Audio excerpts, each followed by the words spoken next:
traído a mi morada. Entre libremente por su propia voluntad y deje parte de la felicidad que trae. ¿El conde Drácula? Yo soy Drácula. Y le doy la bienvenida, señor Harker, a mi casa. Pase.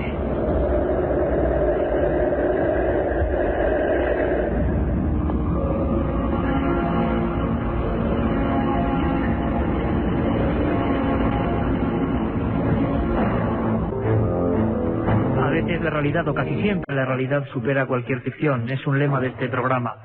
Bram Stoker, un humilde escritor, dicen sus biógrafos que acabó sus días de una forma un tanto misteriosa. Había escrito un libro que le dio fama, dinero, lo que nunca esperó del oficio de escribir. Era la historia transformada de un príncipe de Valaquia del siglo XV, el conde Vlad Draculea, lo que es lo mismo, Endacio, el hijo del diablo. Bram Stoker añadió, quitó, resumió y puso un poco de romanticismo en una historia profundamente real. El día de su muerte, en una vieja pensión, las cosas no le fueron bien en los últimos 20 años. Dicen que se despertó. Era de noche. Señalaba una esquina y las personas que acudieron antes de su infarto observaron y escucharon nítidamente que Blanco, fiebroso, señalando a ese lugar oscuro, repetía una frase constantemente: Strigoyu, Strigoyu. Strigoyu significa en rumano vampiro, el no muerto. Al viejo y desdichado Bram Stoker, el mito, de realidad, quién sabe, había terminado por devorarle. Cuentan todavía hoy en la vieja Rumanía que en 1456 pasó el cometa Halley, el célebre cometa Halley. Decían las viejas crónicas que era tan largo como la mitad del cielo, y con dos colas, una que señalaba al este y la otra al oeste, esta última de color dorado y con aspecto de llama ondulante. El fenómeno, como es lógico, fue tomado como mal presagio, como símbolo de peste, de invasiones, y nadie se equivocaba. En 1456 llegaba al trono Vlad II Draculea, el conde Drácula.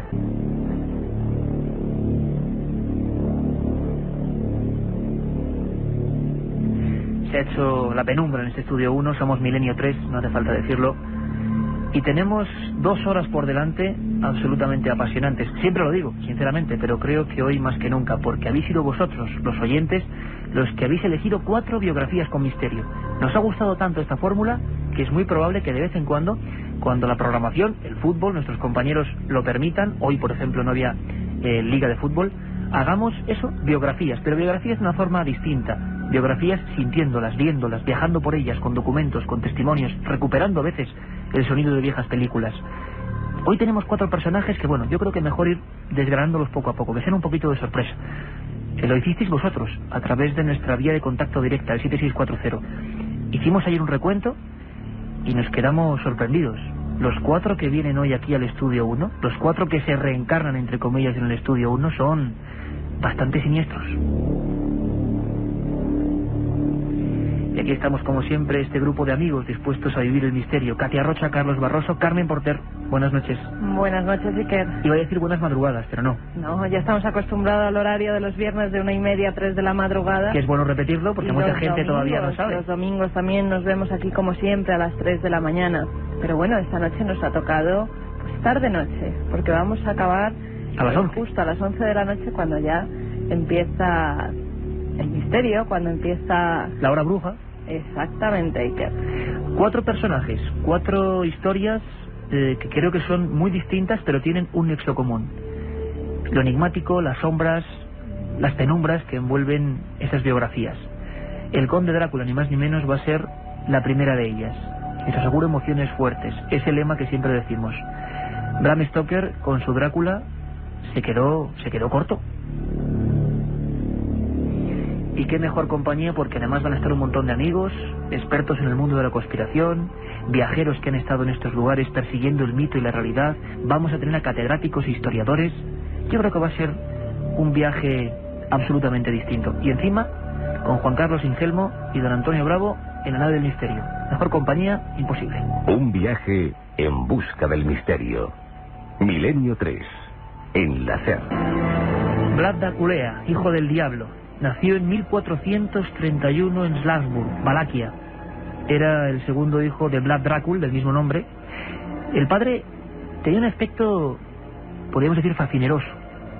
Unos bigotes siempre engominados hacia arriba, unos mantos de Marta Cibelina, piedras preciosas y una mirada tan agresiva como lo que luego fue su vida, su leyenda. Dicen de Draculea que fue uno de los pioneros en Europa del Este en extender la política del horror. Su padre y su hermano fueron asesinados por los húngaros. Hay una historia, como siempre, cuando uno es niño, que marca la vida de este personaje que hoy es mito, que es realidad, que es para muchos miedos y terrores todavía hoy en esa vieja Rumanía. Su hermano mayor, concretamente en 1447, estamos hablando de una zona de Europa y de un momento de lucha constante entre el mundo cristiano y el imperio turco. Su hermano mayor es muerto de una forma muy particular. Le clavan hierros candentes en los ojos y lo entierran vivo. Y Vlad Draculea, ya entonces consentido, con cierta conciencia, jura vengarse casi, no de los turcos, sino de todo el género humano. Jura venganza y a fe que la cumplió.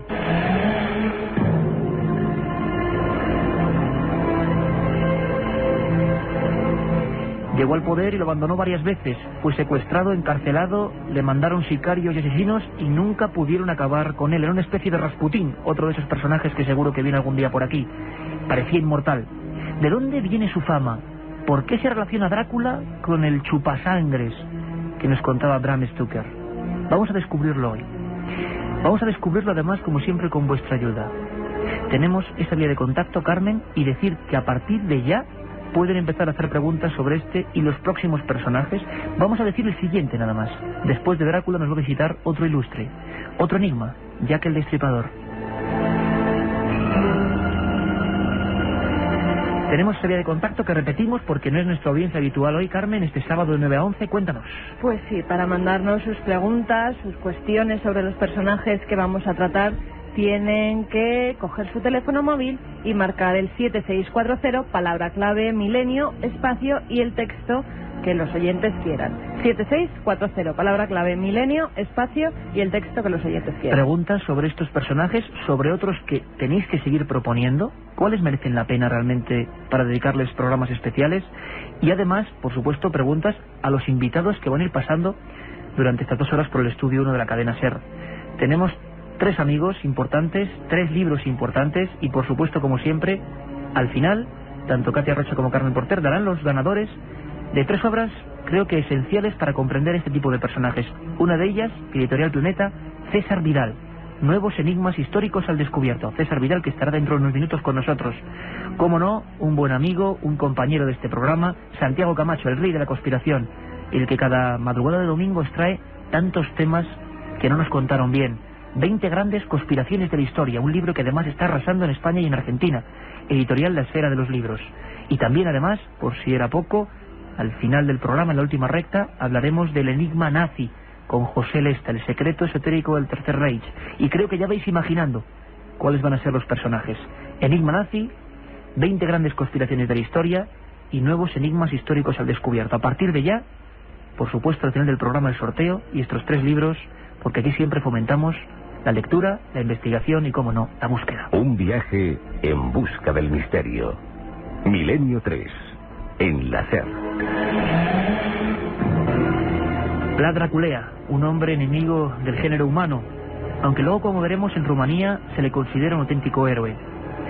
Llegó al trono y convirtió Valaquia en un fortín. Los turcos, con un ejército 1000 veces superior, no podían hacerle frente. Quizá porque utilizó por vez primera el terror psicológico. Cuentan algunas crónicas muy detalladas cómo algunos guerreros se aproximaban a aquel sitio, a su castillo de Sigisoara, y observaban la siguiente escena. Empalados, hombres, mujeres y niños, atravesados por grandes estacas a diferentes alturas, muchos de ellos todavía agonizantes, y sobre todo algo que recogen las crónicas y que ninguno de aquellos historiadores pudo olvidar: un fúnebre olor de muerte. Vlad Draculea, hijo de la Orden del Dragón. Su padre era uno de los patriarcas de la Orden del Dragón. Dicen que una orden ultracatólica, ultrarreligiosa, que intentaba hacer frente, enarbolando el cristianismo, al enemigo del Islam en aquella época, a los turcos. Lo cierto es que con el tiempo solo nos queda de él un retrato que se guarda muy cerca de Innsbruck, en Austria. Según parece, Vlad Draculea, en su enajenación, en su esquizofrenia, nunca lo sabremos bien, se convirtió en el empalador. Fue su método habitual y su particular tortura. De ahí le viene el sobrenombre con el que ha llegado hasta nuestros días, Vlad Tepes. Tepes, el que empala.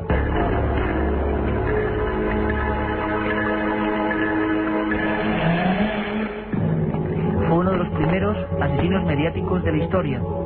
Y lo fue porque la imprenta, que nacía en aquella época, la imprenta de Nuremberg, emitía los primeros papeles, los primeros legajos, donde aparecía su efigie.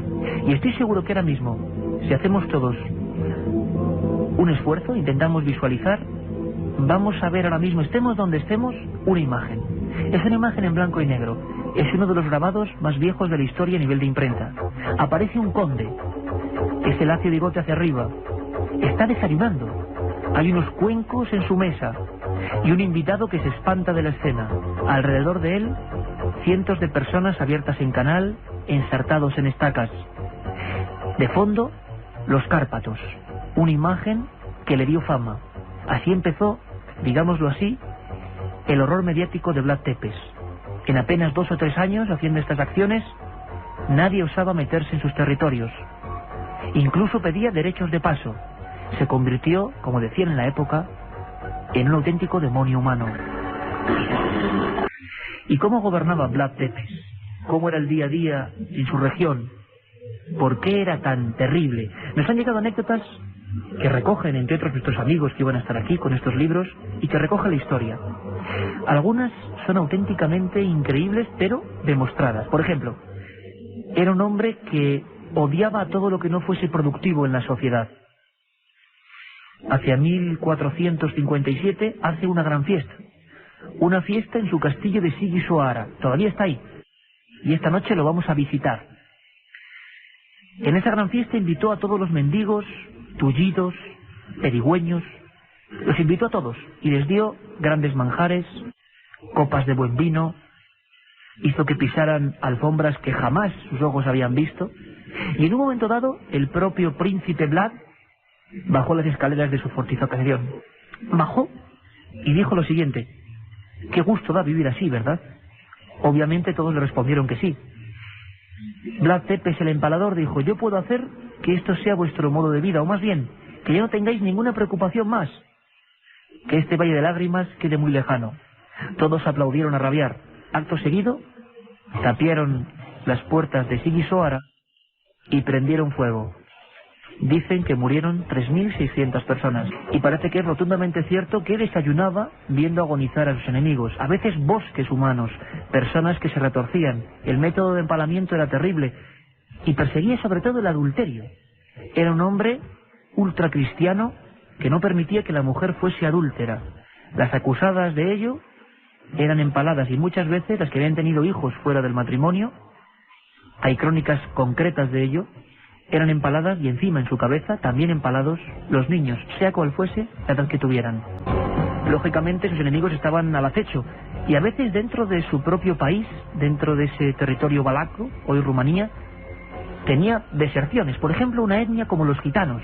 Los gitanos siempre, viviendo su vida, haciendo un mundo errante de un lado a otro, se negaban a entrar en el ejército de Vlad Tepes. La forma de convencerles fue sencilla. Cogió a los 3 más valerosos delante de las principales tribus gitanas. Esto ocurría en 1460. Delante de sus ojos, con total impunidad, como hacían las cosas, asó a esos 3 líderes gitanos. Los asó y hizo que los compañeros se los comieran. Acto seguido dijo que ese era el fin para todos los que no osaran ponerse la armadura de la Orden del Dragón, del ejército valaco. Obviamente, todos los gitanos fueron inmediatamente convencidos.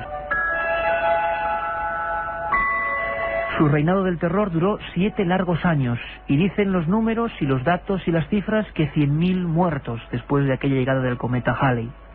Impuso, como decíamos, una política del miedo, instauró nuevas torturas, y creía que los ladrones y los comerciantes que engañaban eran su principal enemigo. Lo de cortar las manos, la ley del talión le quedaba corto. Directamente los empalaba si en las cuentas fallaba una sola moneda. Eso es lo que dice la historia. Incluso, de ahí viene quizá la fama de vampiro, la fama de querer ser inmortal. Tenía un gran trance, tenía un gran tormento con la vida después de la vida. Como era profundamente cristiano, le atormentaba que iba a ser de él cuando lo enterrasen. Lo cierto es que parece ser que intentó, con viejas creencias, absorber sangre de sus enemigos para traspasar el poder. ¿Cómo lo hacía? Cuando capturaba a algún general, a algún importante personaje de la contra, lo empalaba y la sangre que iba cayendo se la recogían en cazos y le iba ingiriendo como un líquido de fuerza, como un elixir que, dándole la razón, le hacía casi invencible.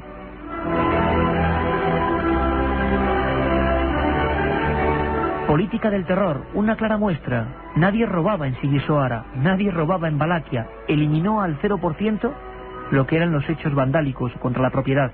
Lógico, si nos atenemos a los datos. En 1463 tuvo la osadía, imaginémoslo, atravesando las plazas viejas de esa región, con su capa de Marta Cibelina, como decíamos, con sus sombreros, de poner una copa de oro en mitad de la plaza.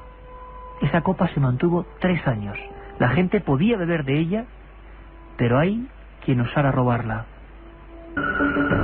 Había que tener mucho valor, evidentemente, para robar aquella reliquia. Nos hemos quedado con todo tipo de datos y hemos preguntado a amigos que han estado allí. Amigos como el escritor Fernando Martínez Laínez, autor de Tras los pasos de Drácula. Sus investigaciones iban encaminadas a descubrir por qué, por ejemplo, Ceausescu consideró héroe nacional a Drácula y por qué muchos rumanos, a pesar de ese talante cruento que nos dice la historia, consideran a Drácula un auténtico ídolo. Y muchos dicen, en tiempos de mafias, en tiempos de delincuencia, que vuelva Drácula. Ha habido una auténtica campaña a ese respecto. Fernando Martínez Laínez nos hacía incisión en una cosa muy importante. La gente lo toma como vampiro, como hombre que chupaba la sangre, no tenía colmillos. Ese fue el mito literario. Pero lo cierto y verdad es que Drácula era un cristiano enajenado probablemente, que intentaba combatir a favor de la cruz y en contra de la media luna. Fernando Martínez Laínez, paseando por esas calles de Rumanía, sintiendo todavía esas imágenes, ese lugar, la casa natal de Drácula, nos lo contaba así. Él era un príncipe cristiano, claramente era un hombre que apoyaba a la iglesia rumana, que era ortodoxa, y que es un hombre que favoreció mucho a los monasterios, favoreció mucho a los monjes, y él estaba convencido de que bueno, pues él actuaba en nombre de Dios, ¿no? Y había una esquizofrenia que era muy corriente por otra parte, ¿no? En la época, gente que realizaba tremendas matanzas y que estaba convencida de que Dios, pues eso lo aprobaba y estaba con él, ¿no? Una de las pruebas palpables de la devoción o del respeto que inspiraba a la Iglesia, o del entendimiento que tenía por la Iglesia, es que él fue enterrado en una iglesia que pertenecía a un monasterio que él mismo había protegido, ¿no? En esa tumba donde supuestamente él está enterrado, en la iglesia de Ragov, una iglesia pequeñita del monasterio que digo, quien está allí permanentemente cuidando la tumba de Drácula es una monja, una humilde monja que está allí como si cuidara la reliquia de un santo, ¿no?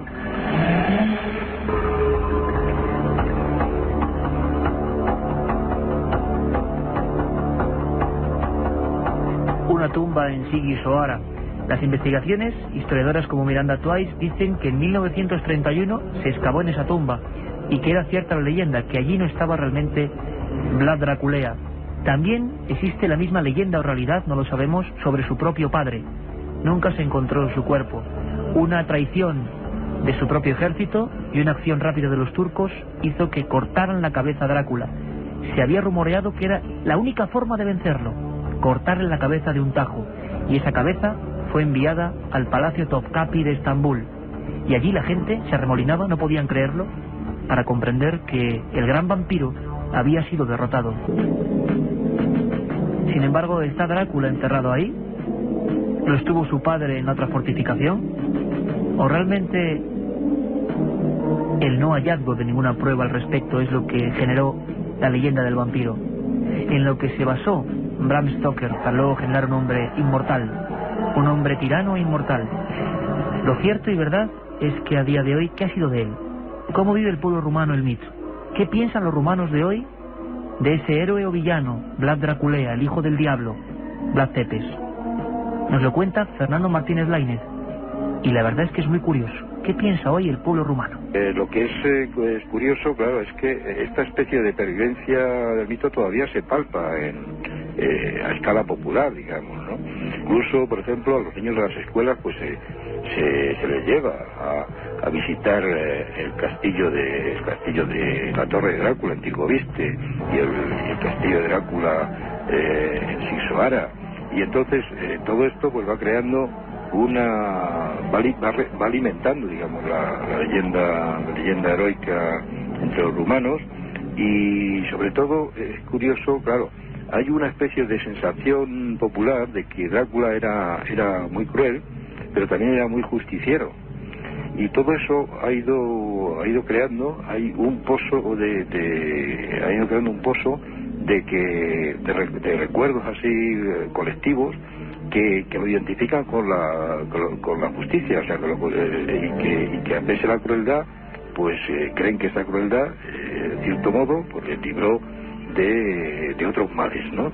Esto además en un país como Rumanía, que sobre todo hace unos años, pues desde el punto de vista social era un país pues quebrado, ¿no? Con unos problemas de delincuencia tremendos y unas mafias prácticamente incontroladas y todo eso, pues hace que mucha gente suspirara por esa especie de personaje draculiano.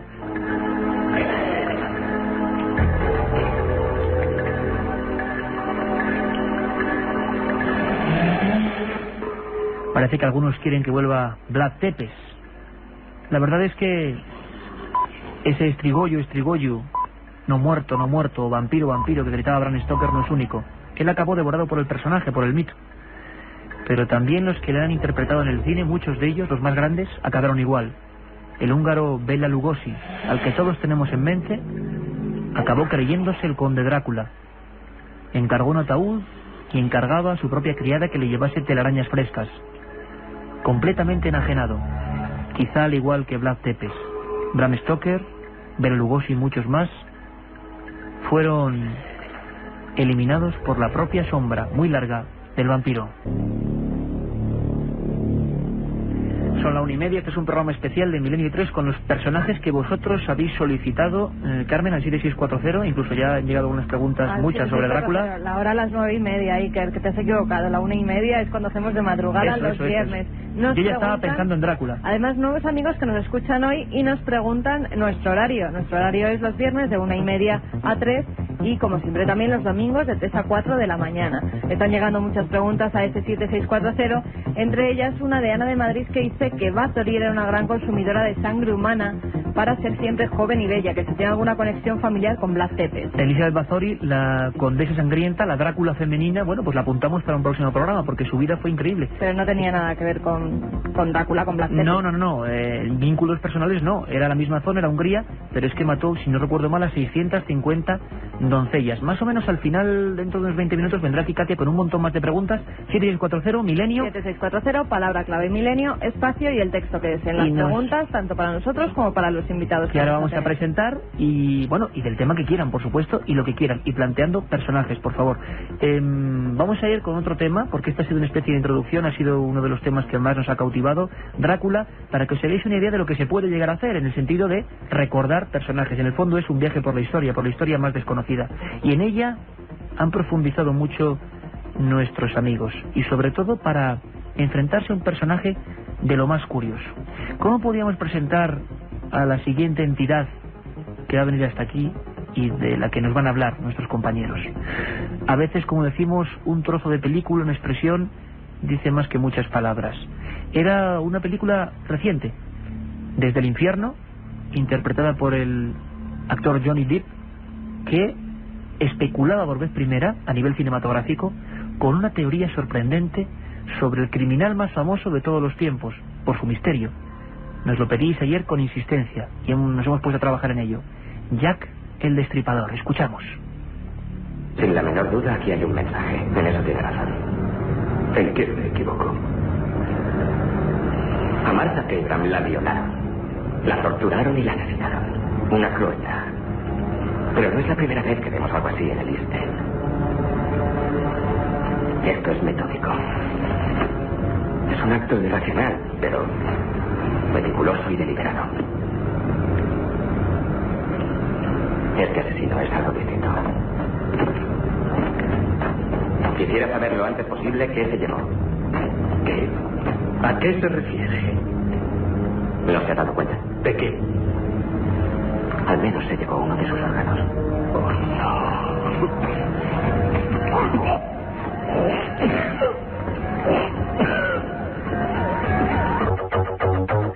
En 1888, en una barriada londinense que también vamos a recorrer, andó a sus anchas Jack el Destripador. Algunos hablan incluso de colectivo Jack el Destripador, y las teorías son muchas, porque no hay ni sombra, aparentemente, del autor de estos hechos. Unos hechos que algunos vincularon incluso con la Casa Real. Tenemos a dos buenos amigos con nosotros. Uno de ellos vamos a presentarlo, pues está escuchando ya, es César Vidal, doctor en Historia, Filosofía y Teología, profesor además en diferentes universidades norteamericanas, autor, bueno, de más de 125 libros, y uno de ellos, con tremendo éxito, Nuevos enigmas históricos al descubierto, de Nostradamus a Saddam Hussein, editorial Planeta, y que hoy vamos a sortear. Don César Vidal, amigo, buenas noches. César Vidal, vamos a ver si lo tenemos ahí. Sí, yo le oigo perfectamente. Ah, César, buenas noches, ¿cómo estás? Yo estoy magníficamente y le oigo perfectamente. Perfecto, había un pequeño, claro, una noche como hoy, con Drácula y ahora pasando a Jack el Destripador, puede pasar cualquier cosa. Se puede esperar cualquier cosa.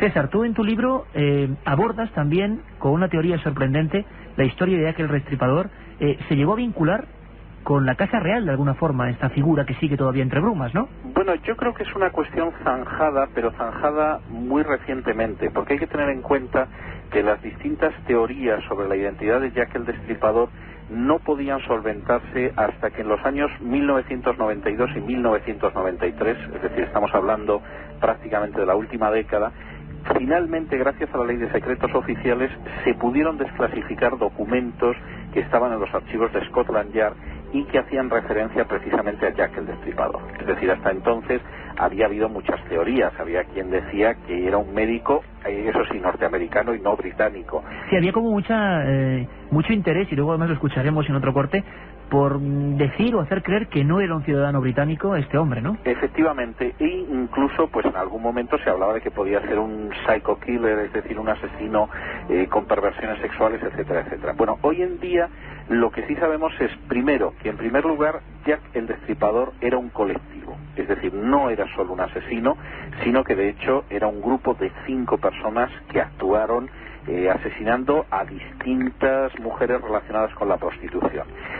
Segundo, sabemos las causas de esos crímenes, que no eran causas relacionadas con la mentalidad típica de un psycho killer, sino efectivamente con un escándalo dentro de la familia real que se ha podido documentar. De hecho, el duque de Clarence, que era el segundo dentro de la línea de sucesión de la reina Victoria, era su nieto, Alberto Víctor, había contraído matrimonio con una católica que se llamaba Annie Elizabeth.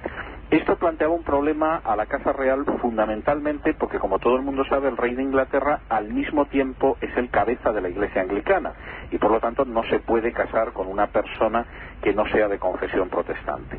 Inicialmente, para acabar con este escándalo, la reina Victoria encomendó a Lord Salisbury, que era el primer ministro, que de alguna manera colocara fuera de circulación a esta pobre mujer que se llamaba Annie Elizabeth y que fue a parar a un manicomio. El duque de Clarence moriría en el 92 en extrañas circunstancias y la pobre Annie Elizabeth, pues de hecho, fue declarada loca y fue pasando de manicomio en manicomio hasta que falleció en 1920. Posiblemente todo hubiera quedado ahí y Jack el Destripador no hubiera hecho acto de presencia, de no ser porque había una niña que había nacido de esta unión, que había sido salvada por una amiga de Annie Elizabeth que se llamaba Mary Kelly. Si Mary Kelly hubiera guardado a la niña y hubiera guardado también silencio, no hubiera sucedido nada. Pero Mary Kelly se encontró en una mala situación de fortuna, tuvo que empezar a ejercer la prostitución para sobrevivir y en un momento determinado decidió chantajear a la familia real británica. Se decidió hacer uso de esa información privilegiada, ¿no? Exactamente, es decir, iba a sacar a la luz la información, y es que un miembro de la Casa Real, que era heredero directo de la reina Victoria, se había casado con una católica y además existía una niña. Cuando se produjo esa situación, de hecho, la misma reina Victoria estuvo a punto de padecer un ataque de histeria. Es decir, eso además se producía en un momento en que la institución monárquica se estaba cuestionando en Gran Bretaña. Y entonces, finalmente, en ese momento, Salisbury, que era un masón de alto rango, decide acudir a algunos de sus compañeros en la masonería, concretamente a William Gould, que era médico de la reina y que ya había practicado algunos abortos para ocultar escándalos dentro de la Casa Real, y a Robert Anderson, que era el segundo jefe de la Policía Metropolitana de Londres. Bien, estas personas empiezan a buscar con ánimo de exterminar precisamente a todos los que sabían, a todos los que estaban en el secreto de Mary Kelly. Y de hecho todas las mujeres que mueren son mujeres que conocían el secreto de Mary Kelly. Solo en una ocasión se produjo un error y asesinaron a una pobre muchacha que se llamaba Catherine Eldowes por equivocación, porque esta muchacha a la hora de prostituirse muchas veces utilizaba el nombre de Mary Kelly y pensaron que efectivamente era Mary Kelly y la mataron. Fue el único error. El resto, era coincidencia fatal, ¿no? Una coincidencia fatal, y el resto todos conocían efectivamente el secreto que se quería ocultar. Las muertes, de hecho, seguían un ritual que de alguna manera pues encarnaba lo que era el ritual masónico. Por ejemplo, siempre incluían un degollamiento que aparece en el juramento del aprendiz de la masonería y el destripamiento que se produce en la iniciación en el grado de maestro. Es decir, son unas amenazas que se producen en el curso de la iniciación en distintos grados de la masonería para aquel que revele secretos, con lo cual de alguna manera el mensaje quedaba evidente. Ahí había gente que estaba revelando secretos. Una vez muertas estas personas, Jack el Destripador desapareció, y desapareció sin dejar huella, entre otras cosas porque ya no tenía a quién más matar, es decir, el secreto había quedado absolutamente oculto.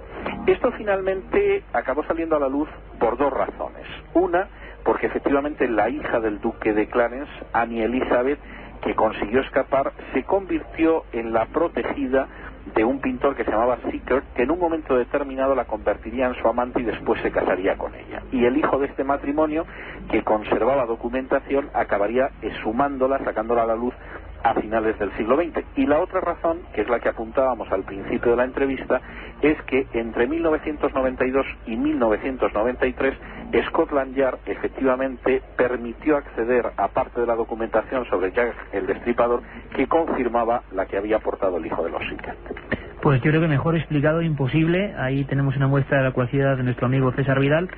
¿Cómo llega este enigma hasta hoy? ¿Cómo se ha mantenido en brumas absolutas? Y cómo ahora mismo, gracias a esa, digamos, introspección en algunos archivos, se han atado cabos. Y fijaros qué cosa más sorprendente. Estoy seguro que muchos ni siquiera lo imaginabais. Podríamos empezar a hablar de colectivo Jack el Destripador. Y no solo Jack el Destripador, como persona. César, quizá ¿por qué este asesino podemos considerarlo el más importante de la historia? Porque su crimen hoy en día, 5 personas muertas, queda casi en mantillas comparado con otros de los tiempos modernos. ¿Por qué generó tal cantidad de inquietudes, tal cantidad de reportajes, de libros dedicados al tema? ¿Por qué en definitiva fue un crimen, utilizando la palabra de moda, tan mediático? Hombre, yo creo que una de las razones es precisamente eso, que era mediático. Es decir, los asesinos anteriores, pues desde Bruto y Casio, que mataron por ejemplo a Julio César, o algunos personajes de este tipo, pues lógicamente no tuvieron esa repercusión mediática. En el caso de Jack el Destripador sí se produce ese elemento de popularización, de miedo en algunas zonas, de especulaciones dentro de los medios de comunicación que luego van a ser comunes en otros asesinos en serie mucho peores. Pensemos el caso del estrangulador de Boston, del carnicero de Milwaukee, etcétera, etcétera. Podríamos mencionar lamentablemente muchos, ¿no? Pero yo creo que la razón fundamental es esa, la idea de que ataca a un colectivo concreto, de que no existe una posibilidad de alguna manera de pararle los pies en la manera en que está matando a personas de ese colectivo, y sobre todo que además los medios de comunicación empiezan a darle una tremenda publicidad, porque los medios de comunicación son los primeros intoxicados. Es decir, empiezan a recibir cartas presuntamente de Jack el Destripador, empiezan a hacer especulaciones, lógicamente se dejan llevar por algunas de las opiniones que hay en ese momento y facilitan enormemente que Jack el Destripador Incorporated, que casi es como podríamos llamarlo, se pueda ocultar detrás de esas columnas de humo. Don César Vidal, compañero, nuevos enigmas históricos al descubierto de Nostradamus a Saddam Hussein, Editorial Planeta. Uno tan solo de esos enigmas es quién fue Jack el Destripador. Vamos a seguir preguntándonoslo y vamos a seguir indagando, pero desde luego te mandamos un fuerte abrazo y sobre todo por la claridad y la precisión en que todos estemos pensando ya en una cosa todavía más misteriosa: un grupo de personas que mataban en busca de sellar las bocas, en busca de que se siguiese manteniendo un secreto. Muchas gracias, César. Un abrazo muy fuerte. Milenio 3, con Iker Jiménez, en la cadena SER.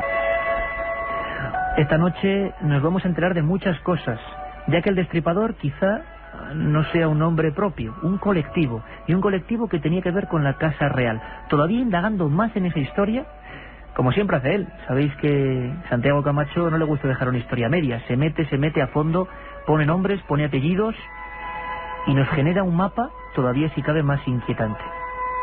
Santi, buenas noches. ¿Qué tal? Muy buenas noches. Autor, por supuesto, de ese libro, 20 grandes conspiraciones de la historia, de la esfera, que por cierto, un pajarito me ha dicho que en Argentina, aquí fenomenal, pero es que en Argentina, tremendo, ¿no? La repercusión de ese libro. Ha sido sorprendente, ahora mismo lleva un par de meses sin caerse de la lista de los 10 más vendidos y bueno, que sigue así mucho tiempo. Y nos alegramos mucho, de verdad. Sí, sobre todo además que es un país al que le tengo especial cariño por muchas cosas. Y de verdad me ha sorprendido el que haber sido tan magníficamente acogido. Tú dices, Santi, incluso mojándote a tope, das la biografía, das el perfil de un personaje misterioso que se llama el Dr. Bull, que nos anticipaba algo César Vidal, el médico de la reina que quería esconder un secreto. Sí, realmente quiero decir que la exposición que ha hecho César Vidal ha sido magnífica y nos ha dado un panorama absolutamente claro de lo que sucede y de en qué terreno nos estamos moviendo. Efectivamente, cuando Lord Salisbury recibe ese encargo por parte de la reina de, bueno, esto hay que atajarlo de alguna manera, él, como gran maestre de la masonería inglesa que era en aquel momento, decide colocar el encargo en manos de alguien de su plena confianza. De una persona que no solamente ya había solucionado para la Casa Real pues algunos asuntillos como abortos poco convenientes, etcétera, etcétera. El hombre de confianza, ¿no? Para estos temas.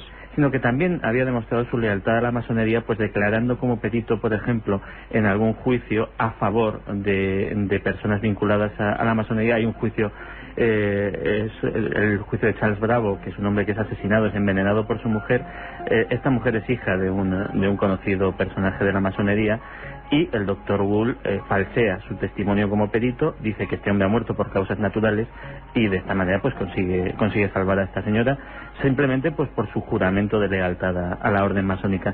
Con lo cual es un hombre que ha demostrado claramente su lealtad tanto a la corona como a la masonería, lo que le hace perfecto para cumplir este encargo. Y además, según iremos descubriendo, esos crímenes fueron muy concretos, causaron un espanto sin precedentes y parecía que no estaban hechos por un asesino común, sino que había cortes médicos, había desgarramientos y amputaciones realmente sorprendentes.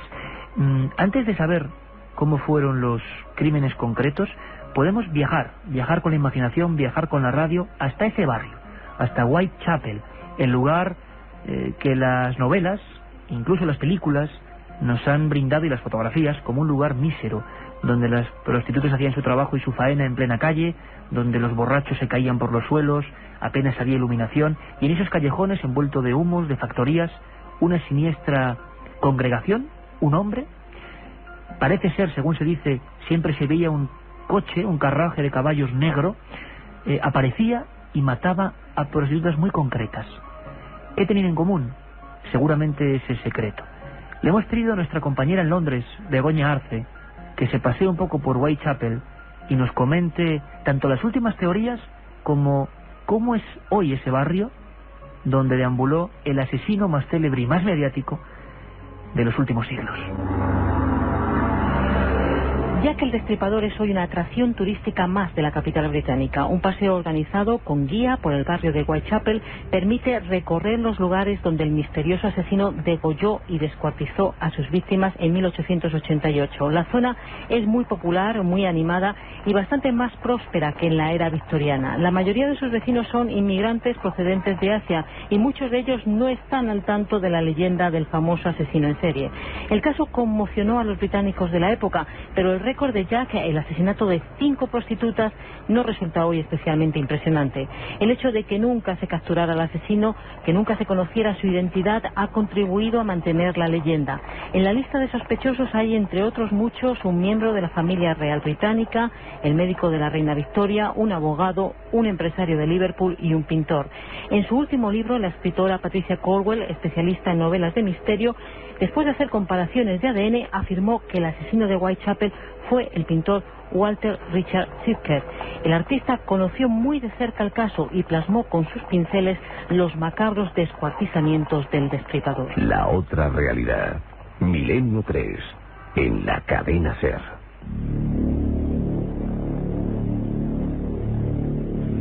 Tengo en mis manos, y como siempre digo, que suene el papel, tengo en mis manos unas fotografías espantosas, sencillamente espantosas. Son las autopsias, las imágenes de las autopsias de Mary Ann Nichols, Annie Dark Chapman, bueno, un montón. Ahora repasaremos sus vidas, que fueron las que cayeron en manos, en garras de este grupo de personas, o de esta persona que amputaba con precisión. Las imágenes de las autopsias que se publicaron en su día son francamente impresionantes. Algunas cabezas aparecen separadas del tronco, hay extracción de algunos órganos, se ven las calles en fotografías anexas de ese barrio muy miserable y los lugares, si cabe, apartados donde esta gente atacaba. No sabemos si es más horrible el propio crimen o los trabajos de los forenses, bastante desaliñados de la época, porque las costuras y desde luego los arreglos de lo que era la autopsia le dan estas imágenes que tengo ahora delante de mis ojos aquí en el estudio 1, pues una pátina casi fantasmal, ¿no? Carmen, 5 personas, 5 prostitutas, 5 mujeres que guardaban un secreto, al parecer, que Santiago va a seguir ahora indagándonos en ello. ¿Quiénes eran? ¿Cómo encontraron la muerte? Hay una primera víctima, Iker, que luego pues se dijo que a lo mejor no tenía nada que ver con Jack el Destripador y había sido simplemente una casualidad que se encontrara la primera. Era Martha Turner, una prostituta alcohólica que ofreció sus servicios en el barrio de Whitechapel. Su cuerpo fue hallado la mañana del 8 de agosto de 1888. Había sido degollada y luego destripada. También se le cortaron los órganos sexuales con un afilado cuchillo. Unos días más tarde, el 31 de agosto, aparece el cuerpo de Mary Ann Nichols, de 42 años, más conocida como Polly entre sus clientes. La policía la encuentra con la tráquea, el esófago y la médula espinal cortados. Un informe forense indicaba que las heridas que presentaba la víctima habían sido hechas por una persona experta, tal vez alguien con conocimientos médicos.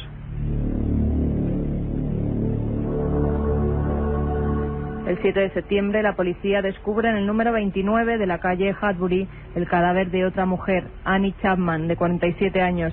Presentaba las mismas heridas que sus compañeras. Fue en ese momento cuando el pánico se apoderó de los visitantes y los habitantes del barrio Whitechapel.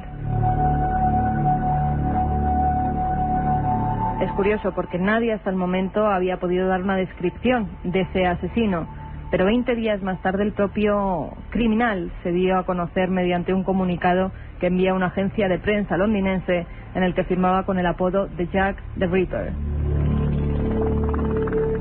El texto decía: odio a las prostitutas y seguiré destripándolas hasta que me canse. Iker cumplió la promesa. El 29 de octubre asesina a Elizabeth Stride y a Catherine Edowitz.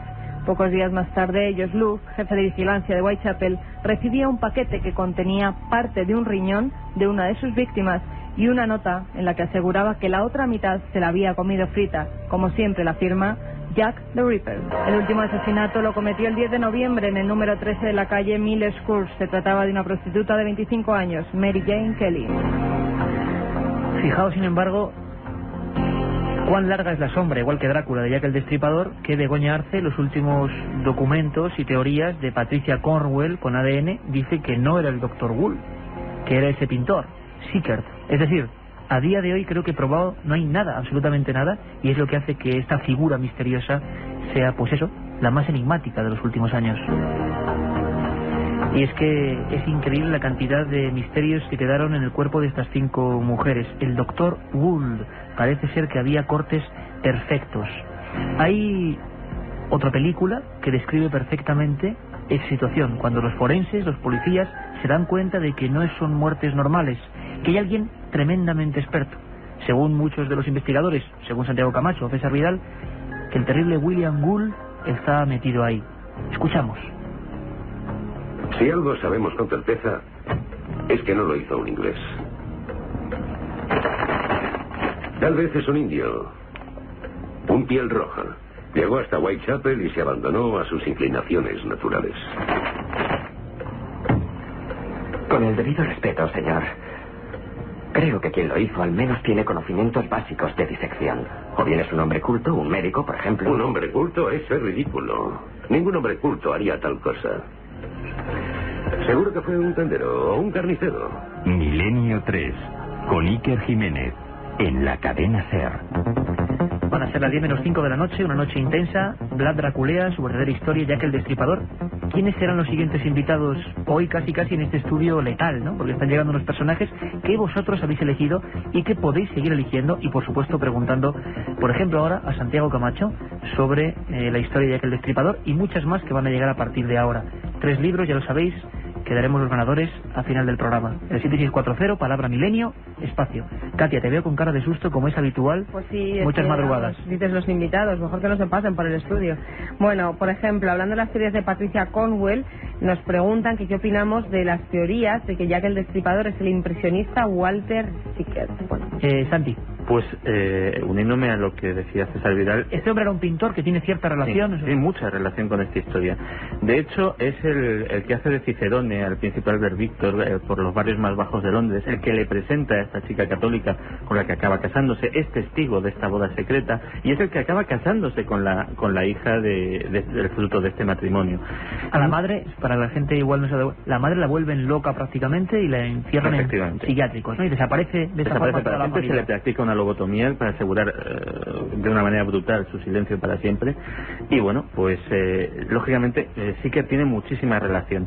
Si participó en ese colectivo Jack el Destripador o no, no lo sé. Lo que sí podemos afirmar es que el estar tan unido a toda esta historia desde luego le da boletos más que suficientes como para acabar implicado y que Patricia Cornwell pues se haya empeñado en que realmente es él el responsable directo de estos crímenes. Una de las sospechosas. Incluso Iker dice Patricia Cornwell que hay noticia de última hora además que tiene varias pinturas de Sickert en las que se muestra y se puede comparar con las autopsias perfectamente la muestra de cómo murieron degolladas, la agonía de sus caras, y hay varias pinturas que según Patricia, según su teoría, demuestran que él fue el asesino de verdad y que por eso luego más tarde las pintó. Interesante. Bueno, Rubén y Beatriz de Córdoba nos preguntan que qué relación puede tener Drácula con el ataúd maldito que atravesó España dejando un rastro de muerte. Bueno, es una historia preciosa, muy interesante, Katia, que dará por supuesto para otro programa. Es una historia increíble, que además Santi seguro que también conoce muy bien, de un ataúd que, si no recuerdo mal, entró por Cartagena y acabó en Santillana del Mar, y que a su paso es una historia de los años 20 en España increíble. Tendremos aquí a Sebastián Darbó, que es el que la siguió paso a paso, y a Miguel Aracil, y es increíble porque en diferentes estaciones, en diferentes casas de hospedaje, ese ataúd iba casi sin rumbo, con una dirección, con otra, y acabó creando sobre todo peste. Y es que a los vampiros, y sobre todo la novela de Bram Stoker, Drácula, películas como Nosferatu, han hecho creer que el vampiro no solo chupa la sangre, sino que, por ejemplo, domina algunos animales como las ratas y podía crear pestes a voluntad, ¿no? Va un poco en esa historia. Hablaremos del ataúd maldito y la gente me sigue dejando alucinado pues el nivel que tiene, ¿no?, de conocimiento. Sí, es impresionante. Por ejemplo, otros se adelantan. En nazismo, me gustaría saber cómo pudo un país dejarse engañar por un loco. Sabe Dios los secretos que ahí hay. ¿Será cierto que se suicidó? Pues yo creo que están ya adelantando. Como hemos dicho que vamos a hablar con José Leste y con el enigma nazi, yo creo que mucha gente está pensando que el esoterismo nazi, que, por ejemplo, bueno, ya desde luego vamos a desvelarlo, 7640, otro de los personajes en la siguiente hora va a ser Hitler. Y fijaos qué preguntas. ¿Persiguió Hitler el Santo Grial? hizo, por ejemplo, varias expediciones a Canarias, a otros puntos, en busca de esa reliquia o del Arca de la Alianza. Es cierto que Adolf Hitler, aparte de estar casi enloquecido con historias de la antigua Germania a nivel de leyendas, perseguía la lanza con la que mataron, o supuestamente hirieron a Jesús de Nazaret, la lanza de Longinos. Bueno, todas esas preguntas, todo lo que os inquiete, es un tema que nos habéis preguntado muchísimo sobre el esoterismo y Hitler, para la segunda parte y el 7640. También nos preguntan sobre las hazañas de Rasputín. Hay otros oyentes, por ejemplo como Arucas, que nos ofrece hasta su casa de Las Palmas por si queremos ir allí a investigar. En fin, que los oyentes pues se muestran muy cariñosos y muy agradecidos con nosotros, y pues de verdad que lo agradecemos. Tienen que mandar sus mensajes. Sí, un oyente también nos pedía la fecha de la muerte de Blas Tepes, la verdadera fecha, cierto. Y es 1477. Se cree que en esa fecha es cuando murió. Se cree, porque si uno va a los documentos históricos, Carmen, como siempre, como nos ha pasado ahora mismo, parece ser que está claro que es el Dr. Gould, parece que está claro que es un colectivo, y de repente aparece un pintor. Es decir, nada está claro, y tenemos la máxima esa socrática de que, vamos, no sabemos casi nada. Lo cierto y verdad es que Drácula se le amputó, dicen, la cabeza, pero las investigaciones también afirman que dentro de lo que era el nicho, que dentro de lo que era la tumba, no hay absolutamente nada, igual que ocurrió con su padre. Bueno, Drácula, seguimos con Jack el Destripador, Hitler, y nos queda, yo creo que una hora intensa. Va a haber otro personaje sorpresa, otro que casi es el líder, el que más habéis preguntado, y es curioso ver cómo a través de ese medio, de 7640, palabra, milenio y espacio, vosotros configuráis el programa. Biografías con misterio. Queremos hacer muchas más, y hacer posible de personajes no tan siniestros. En vuestras manos y en vuestros mensajes queda. Volvemos, os dejamos con los servicios informativos de la cadena SER, y estamos en apenas 5 minutos. Vlad Drácula, el hijo del diablo, Jack el Destripador. Va a llegar dentro de poco otro personaje siniestro, Adolf Hitler y su conexión o su obsesión con el esoterismo. Todo eso y mucho más esta noche especial hasta las 11, Milenio 3. Katia Rocha, Carlos Barroso, Carmen Porter, vuestro amigo Iker Jiménez, y por supuesto Juan Carlos Ingelmo y Antonio Bravo en la nave del misterio. Comprobamos que ni siquiera los investigadores, los más expertos, a pesar de que cada uno a su forma nos lo ha contado excelentemente, se ponen de acuerdo en torno a quién está detrás de la máscara del asesino en serie, ese término tristemente tan célebre ahora mismo, más importante de la historia. Hoy ese barrio de Whitechapel ha cambiado la cara, pero el alma no. En el alma siguen estando esas muertes incomprensibles. Tengo aquí, como decíamos antes, las fotos de algunas autopsias, y tienen el dramatismo de esas fotos de autopsia, que tienen todas, ¿no? Y sobre todo cuanto más antiguas y más rudimentarias eran las técnicas. Santiago Camacho, nuestro compañero y amigo, como sabéis, todos los domingos de madrugada, ese programa, lo advertimos, nuestro horario siempre es viernes de 1:30 después del larguero a 3, viernes de 1:30 a 3, domingos de 3 a 4, y por ejemplo, de vez en cuando, especiales como este. Santiago Camacho suele aparecer en las madrugadas del domingo, junto a Nacho Ares y Historia Perdida, junto a Juanjo Benítez, junto a un montón de gente que nos suele traer sus misterios, sus píldoras llenas de misterio y de conspiración. Es autor de 20 grandes conspiraciones de la historia, editorial La Esfera de los Libros, y que por supuesto recomendamos. Ahí viene también esta historia, Jack el Destripador. Y Santi, directamente arrojándose a la piscina, dice que era Sir William Gould, el médico que apañaba las historias oscuras de la Casa Real. Santiago, buenas noches otra vez. Hola, ¿qué tal?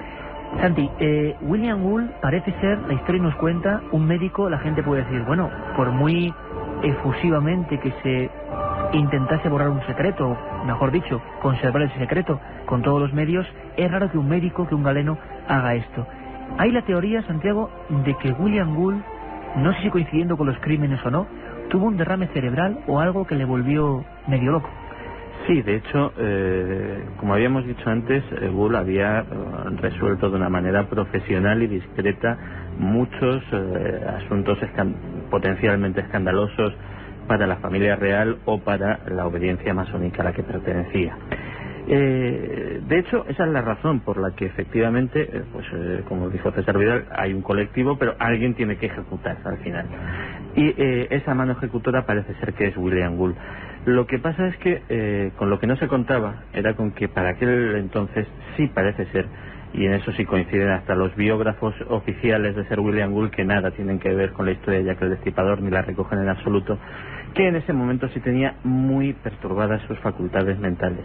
Algo que pudo hacer, que pudo influir en que lo que debía ser quitar de en medio de una manera fría, profesional y discreta a 4 mujeres, que luego fueron 5 por un accidente que muy bien explicó también César, de una manera sin levantar escándalos, sin suscitar ningún tipo de polémica ni atención de los medios de comunicación, se convierte en una serie de crímenes propios de un psicópata, propios de una persona muy trastornada, que sus delirios los trasplanta a esos crímenes.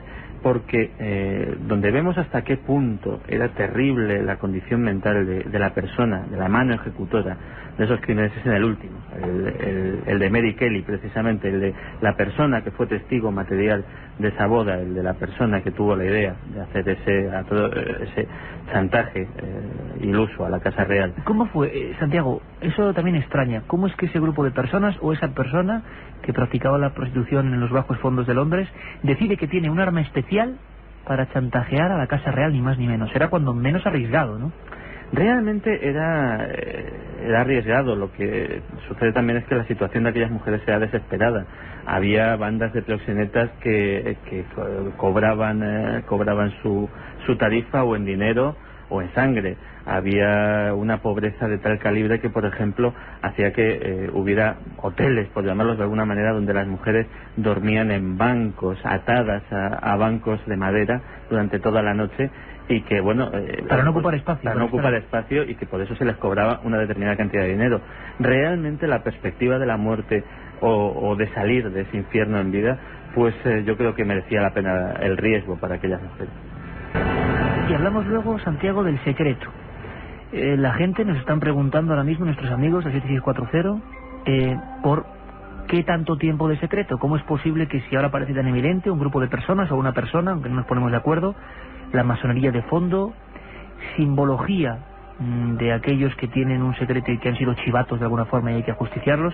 ¿Cómo es posible que durante más de un siglo, nos decía César Vidal, que se abrían los archivos en el año 92, los hechos ocurrieron en 1888, el 888, más de 100 años? ¿Por qué? ¿Por qué tanto secreto?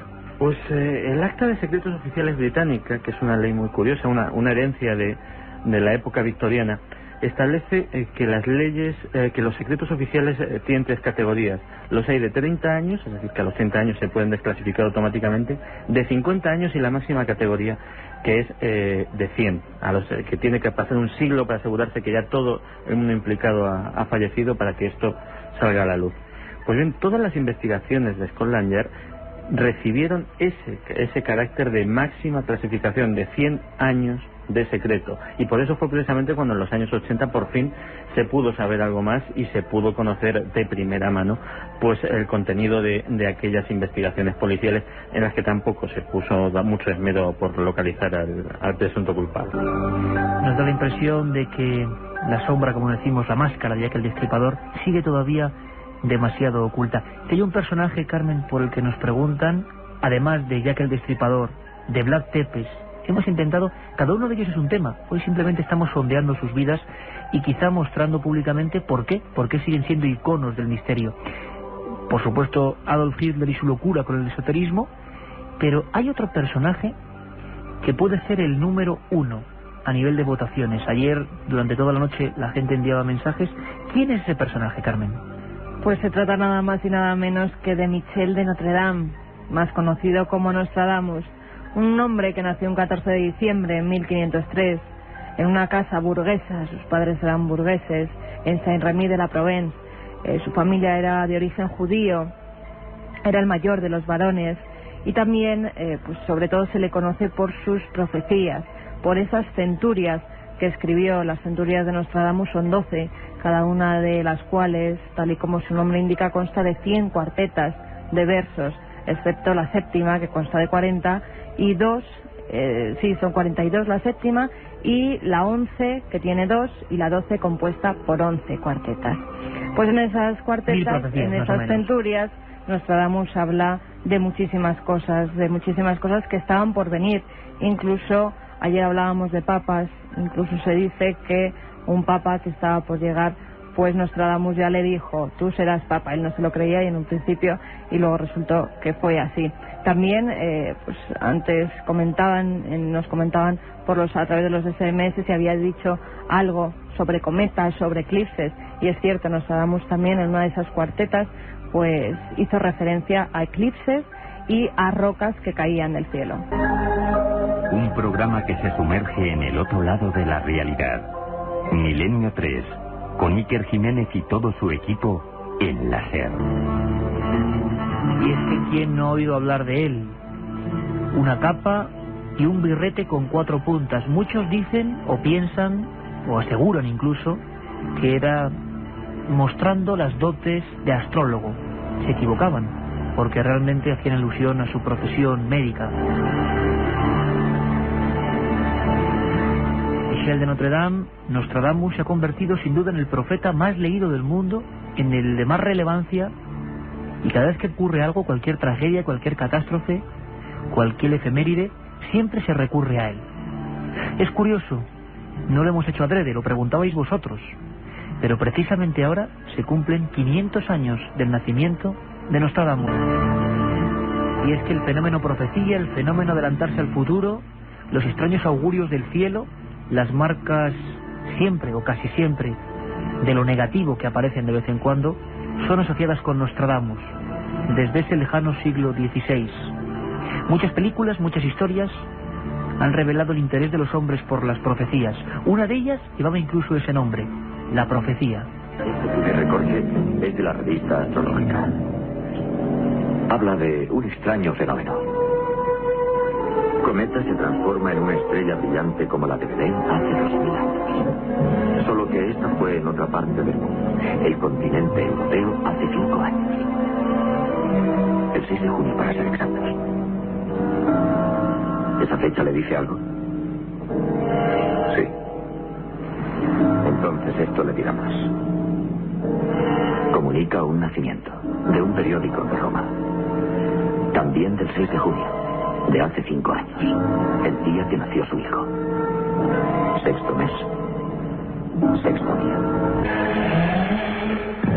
En esa película se hablaba de un niño que encarnaba el anticristo. Todos los profetas, ayer hablábamos de San Malaquías y los papas, tuvieron obsesión con esa llegada del mal. Por supuesto, Nostradamus no fue ninguna excepción. Santiago Camacho, a nivel incluso periodístico, y los que estamos aquí, los 3 ahora mismo en el estudio, hemos trabajado en diversas revistas del ramo. Es uno de los temas icónicos, uno de los asuntos, no solo las profecías, sino Nostradamus en concreto, que como 2 o 3 temas, sea el caso de Egipto y algún otro, hacen que inmediatamente la gente venda más. Yo creo que sería Egipto, Jesús de Nazaret y Nostradamus y las profecías hacen que inmediatamente la gente se vuelque. Un ejemplo, y ahora hablaremos de ello, Carmen, si te parece, preparando la documentación, septiembre del 2001, evidentemente, hay una imagen que a mí no se olvidará jamás. Aquí enfrente, en la Casa del Libro de Gran Vía, el día siguiente, la balda de Nostradamus no tenía libros. Todas las demás repletas, como siempre en esa librería. En Nostradamus todo se había agotado. Santiago, ese mito es real, a nivel incluso comercial, a nivel de interés de la gente, casi iconográfico, existe esa figura del hombre con barba, con bigote, con el birrete con las 4 puntas. ¿Qué tiene Nostradamus que no tienen otros personajes, otros profetas, por ejemplo? Yo creo que es la tremenda extensión que se ha dado a sus centurias, a sus profecías. Lo que es cierto es que se ha convertido, como muy bien has dicho, en una especie de faro que cada vez que sucede algún hecho notable en el mundo, desde el 11S hasta la guerra de Irak, siempre los exégetas de Nostradamus buscan en esas centurias a ver si encuentran algo, a ver si algo va a suceder.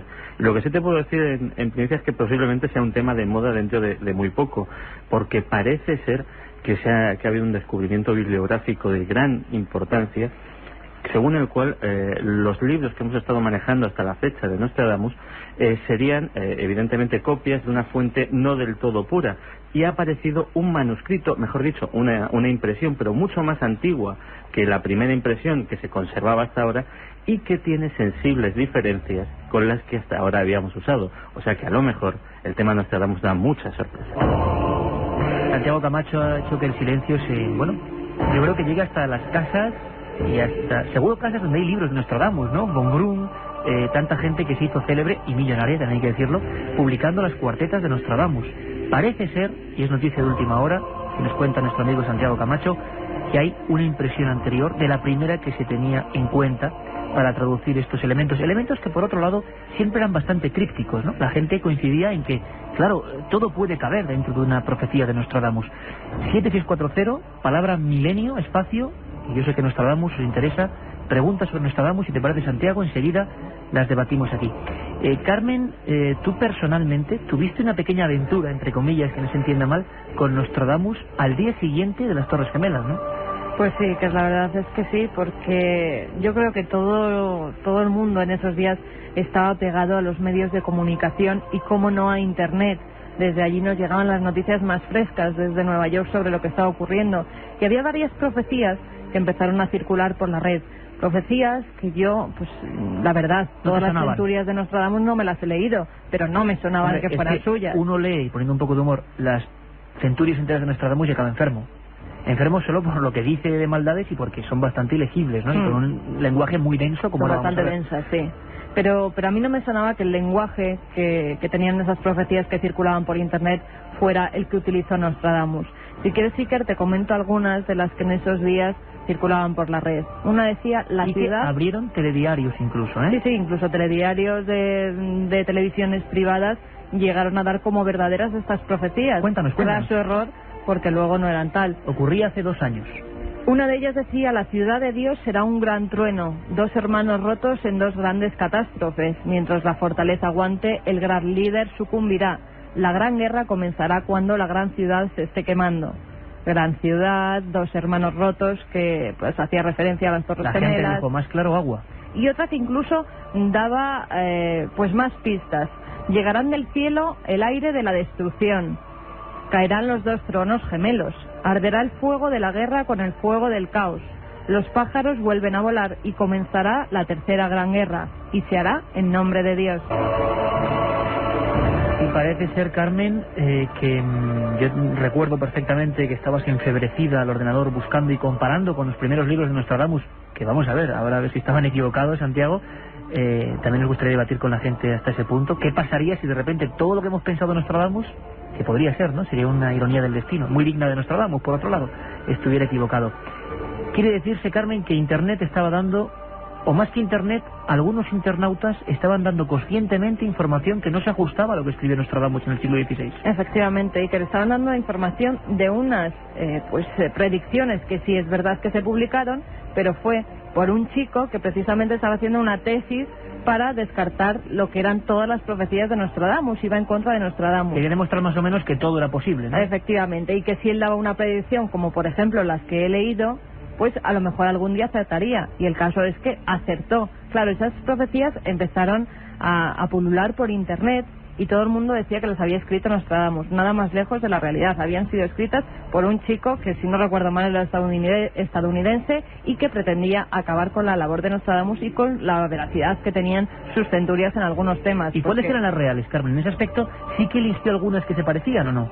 Sí, había algunas que se parecían, y las verdaderas, por ejemplo, en la Centuria 1, dicen: el nosogeo fuego del centro de la tierra hará temblar alrededores de Ciudad Nueva.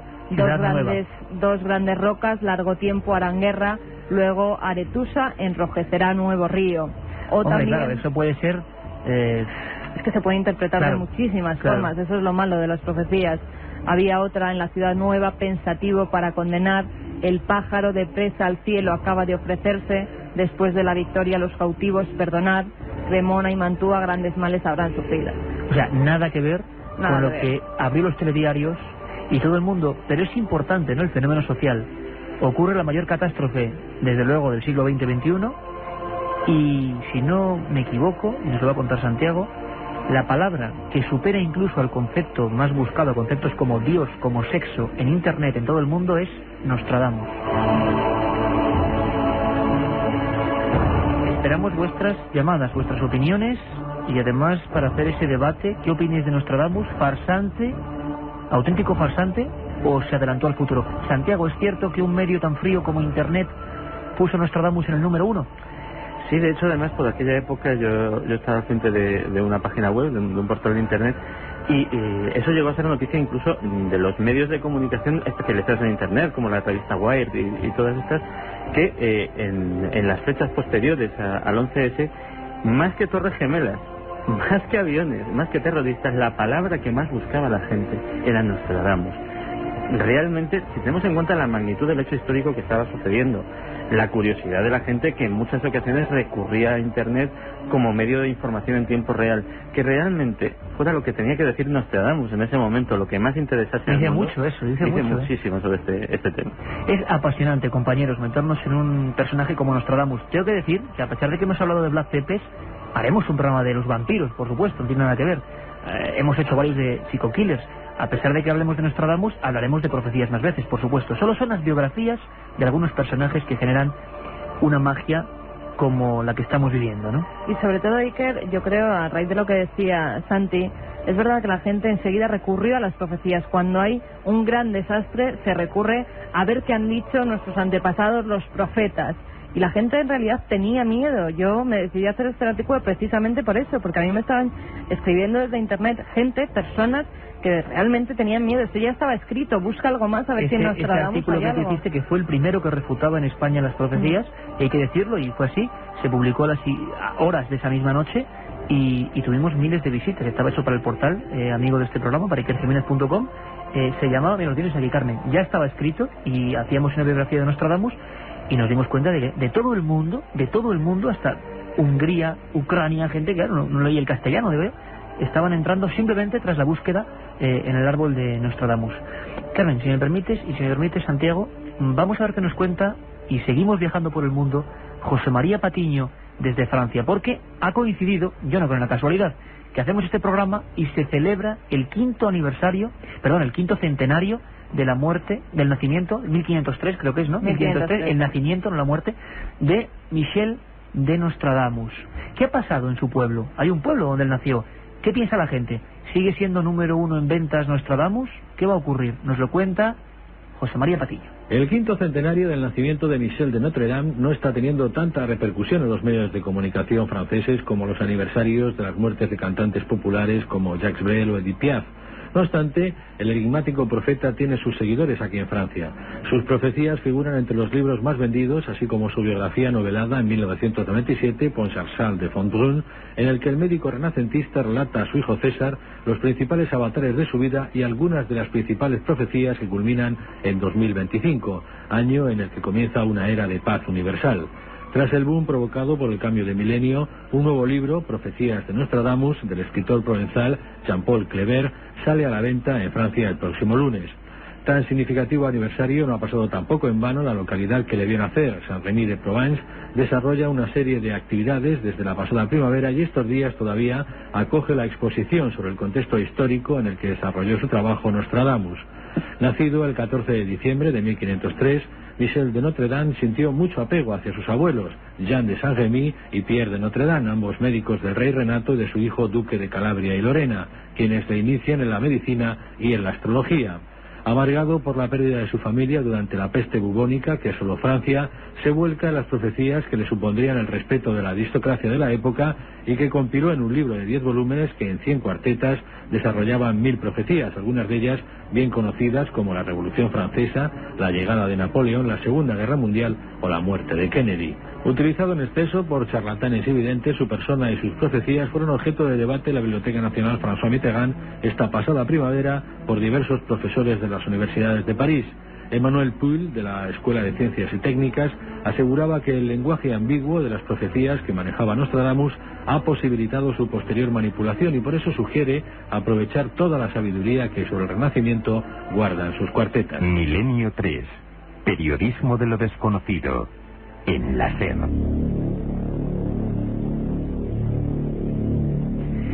Nostradamus. Y es que cuando se dice este nombre lo hablábamos a nivel de prensa, de papel.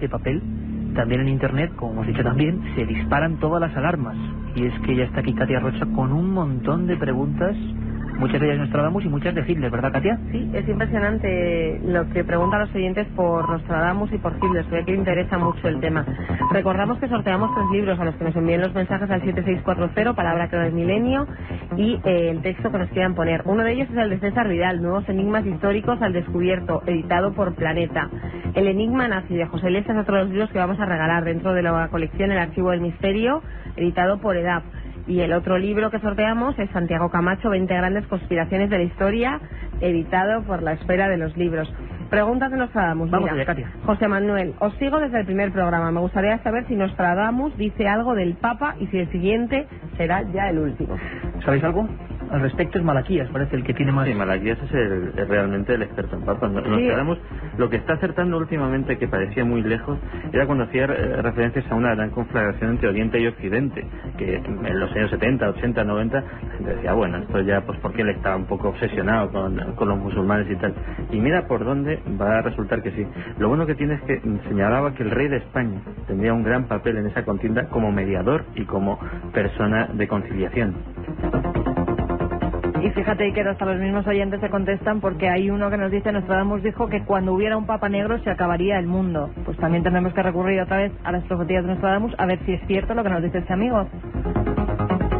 Bueno, incluso más, dicen que la muerte del Papa la predijo para el 13 de diciembre, aunque no dice el año, un día antes del nacimiento del profeta hace 500 años. ¿Qué relacionáis? Es muy curioso porque hay gente, y eso lo vivimos los que conocemos un mínimo el tema, ¿no? Es que hay gente que reinterpreta, es decir, pero gente aquí en España también, sí, que hace libros, que reinterpreta y que da un sentido a las profecías que yo no creo que estén tan claras. Por ejemplo, poner una fecha concreta para la muerte del Papa. Hay muchas personas que sobre esas profecías dan un sentido apocalíptico que a mucha gente les asusta, la verdad. Por internet están circulando. Nostradamus despierta. Sí, vamos, para mí Daniel, por ejemplo, nos decía que sí da la fecha del fin del mundo también. Hay varias fechas para el fin del mundo que se han confundido también. Nos hablaba del año 99, una de ellas, ¿no? Sí, una de ellas sí, precisamente por un gran meteorito que iba a caer en la Tierra, pero como hemos visto... Pero claro, hay quien dice que es 1999, y quien dice que es 2027, y quien dice que es, claro, no acabamos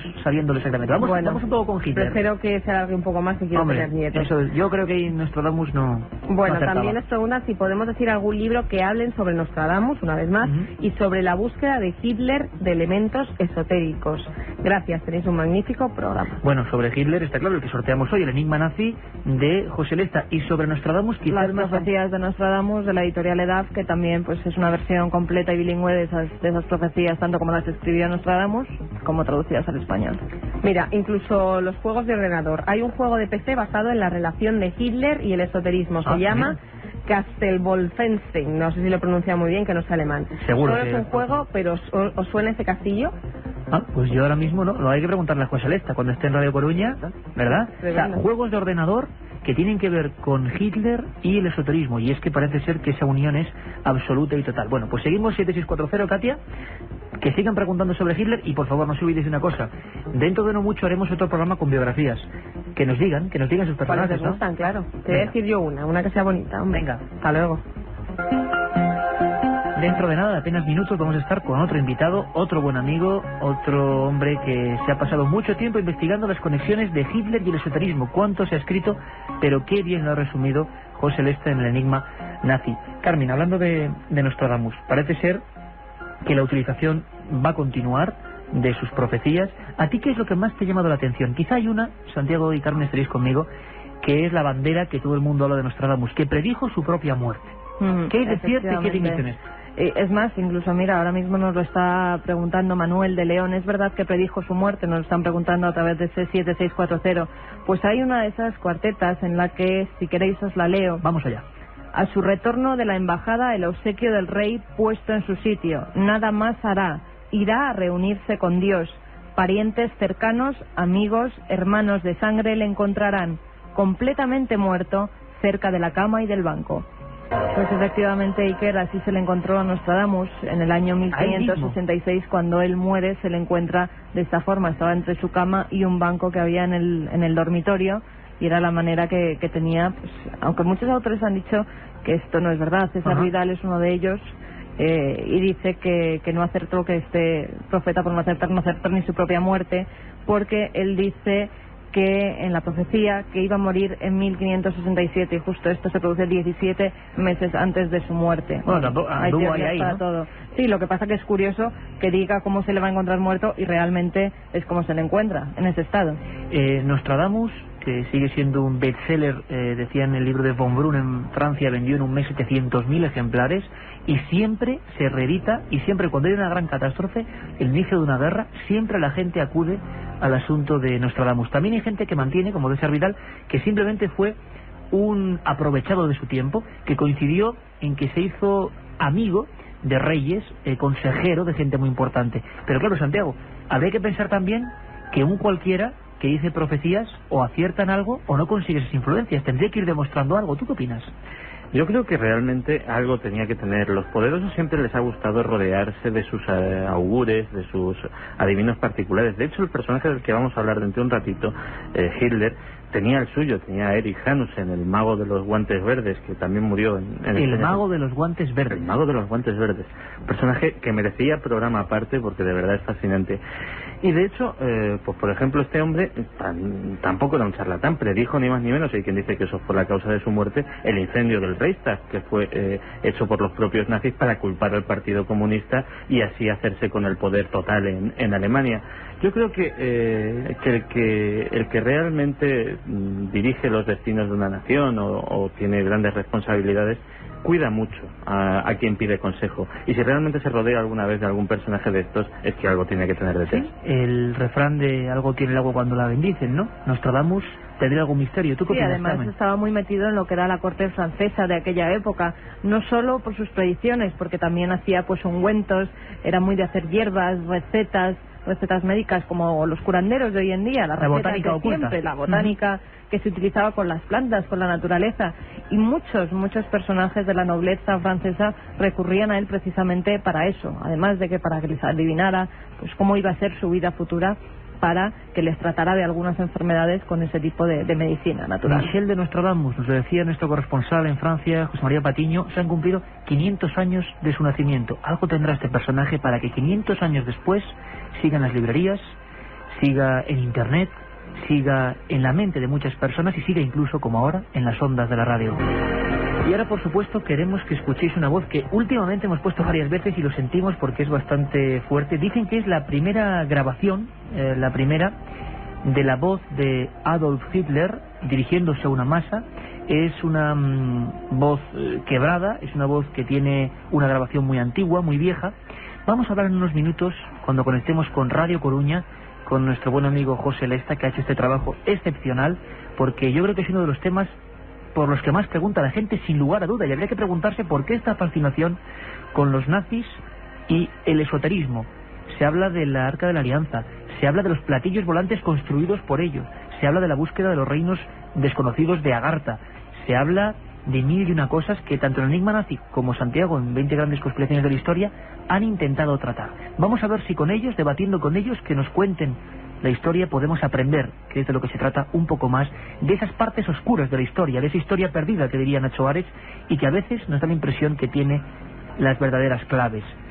Esta es esa voz terrible, Adolf Hitler.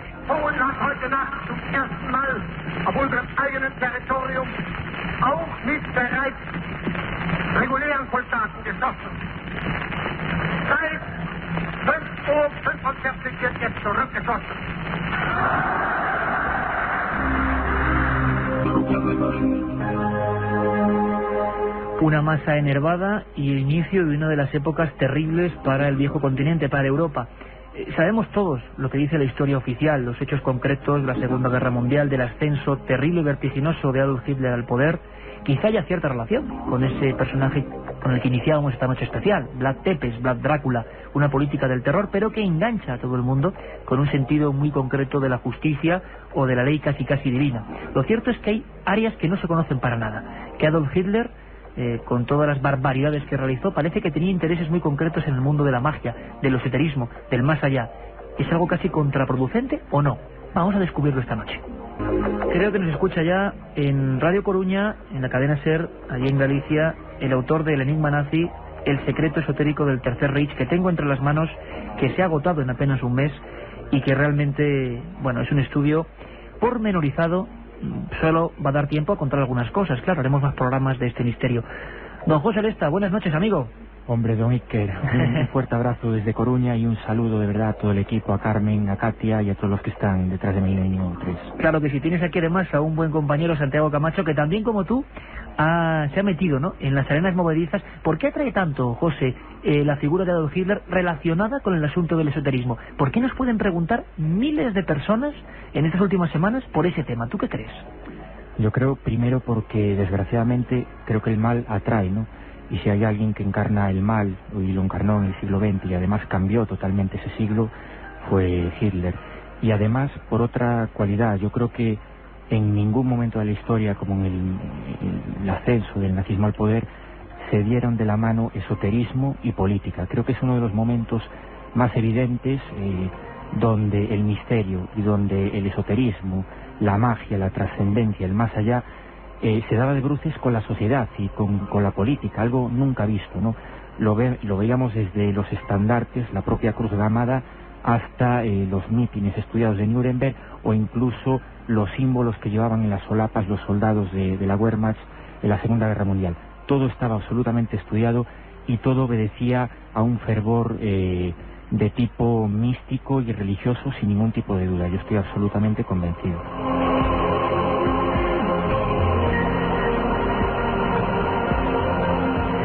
José, hablas incluso de los símbolos. En la portada de tu libro es un candado que muestra el secretismo que hay en toda esta historia, esa parte oculta de esta época, de este personaje. Está la Cruz Gamada. ¿Qué hay de esotérico? La gente, estoy seguro que no lo sabe. ¿Qué hay de simbología misteriosa o ocultista, por ejemplo, en ese símbolo tan famoso del mal, ¿no?, que se asocia al mal? Sí, efectivamente. Quizás mal asociado, porque todo el mundo piensa en el movimiento nazi cuando hablamos de la Cruz Gamada, de la esvástica, pero es uno de los símbolos más poderosos, más potentes dentro de la magia y del esoterismo universal, y también de los más antiguos. Los podemos encontrar tanto en Sudamérica como en Centroamérica y sobre todo en la India. Hay aún tribus y castas hindúes que aún saludan al sol levantando el brazo todas las mañanas y dibujan en sus estandartes y en sus templos la famosa esvástica. Incluso una de las sectas budistas que hay ahora mismo en la India usan la esvástica, pero precisamente como símbolo benéfico, es decir, como culto al sol, como un símbolo solar, ¿no?, desde la antigüedad. Algo absolutamente opuesto al uso que le dio Hitler, ¿no?, que era totalmente, maléfico. De hecho, se suele comentar, aunque no está demostrado, que ellos dibujaban la esvástica en un sentido contrario al que se dibuja habitualmente, ¿no? Habláis tanto José Lesta como Santiago Camacho de una sociedad secreta tremenda, la sociedad satánica Thule. Santiago, ¿qué es esto? ¿Hubo un corpúsculo de iniciados que tienen mucho que ver con Hitler y con su ascenso al poder, o qué es? Cuéntanoslo. Bueno, Thule realmente es la plasmación de un proceso muy largo, de un proceso que dura desde principios del siglo XIX hasta bien llegados los años 30.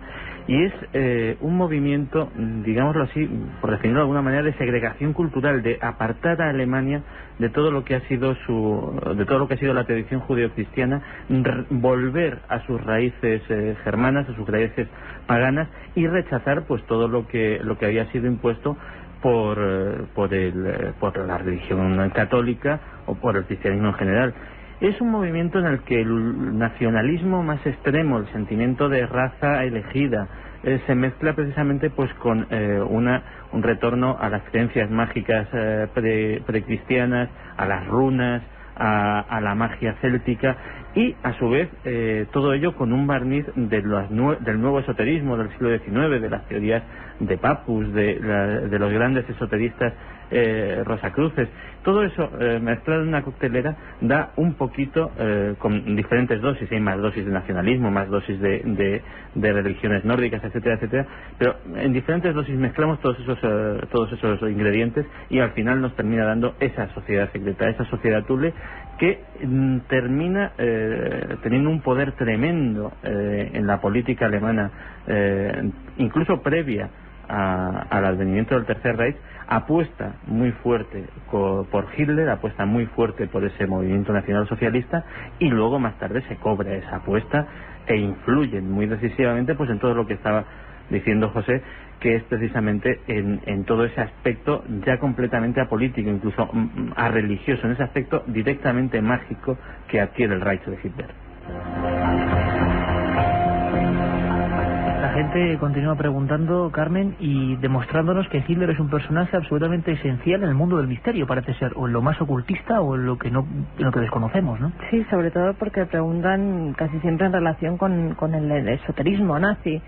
Por ejemplo, Tony de Barcelona nos dice que hay de cierto en que Hitler se rodeaba de cabalistas. José, hay de cierto eso, parece ser, tú cuentas en tu libro que desde muy joven Hitler, incluso desde que vivía en Linz, en Austria, si no me equivoco, tenía una obsesión con ese mundo que contaba Santiago Camacho, con las leyendas incluso precristianas, con una historia mitológica. ¿Esto puede hacer que luego se rodeara, entre comillas, de cabalistas, de simbologistas, de magos? Sí, se rodeó de gente como Erich Jan Hanussen, astrólogos, o por ejemplo cabalistas y mentalistas como Carl Maria Williwood. Pero es que en la propia cúpula del partido nazi, por ejemplo, Himmler, el jefe de las SS, era quizás aún más, tenía más obsesión por el tema del esoterismo, y no era el único. Alfred Rosenberg, uno de los filósofos del nazismo, que también formaba parte de la cúpula nazi, formó parte de esa sociedad secreta a la que aludía Santiago, al grupo Thule.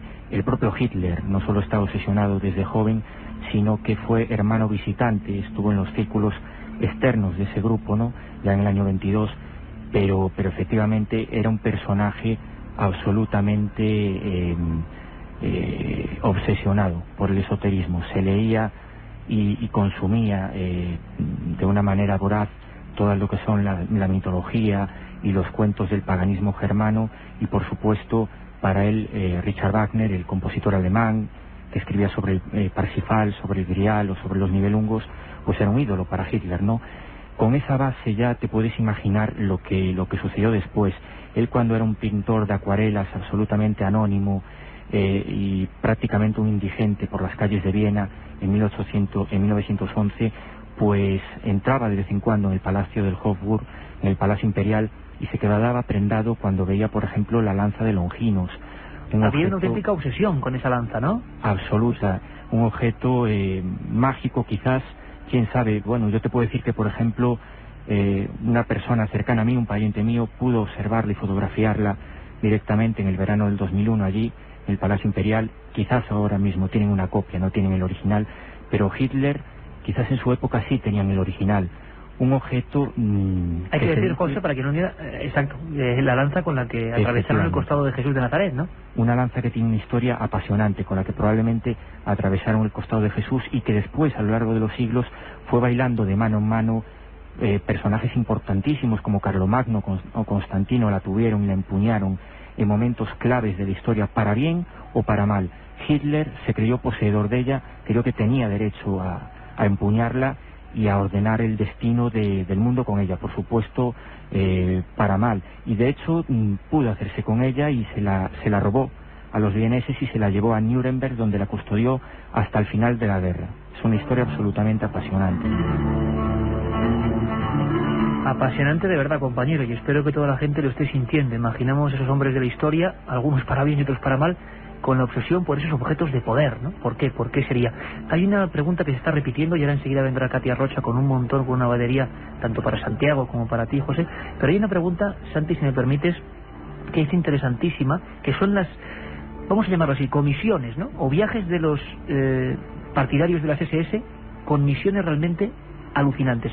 Una de ellas, por ejemplo, la búsqueda del Arca Perdida. Y sé que es una película, pero fue real, ¿no? Sí, de hecho, cuando decía José, por ejemplo, que efectivamente una de las características de este momento histórico es que la política, lo mágico se mete en la política, no es que se meta en la política, es que se hace hasta un verdadero ministerio de la magia, la Aneherbe, que es una rama derivada de las SS, cuyo fin es precisamente dedicarse a todos los temas mágicos y esotéricos. Recopilan documentos alquímicos por toda Europa.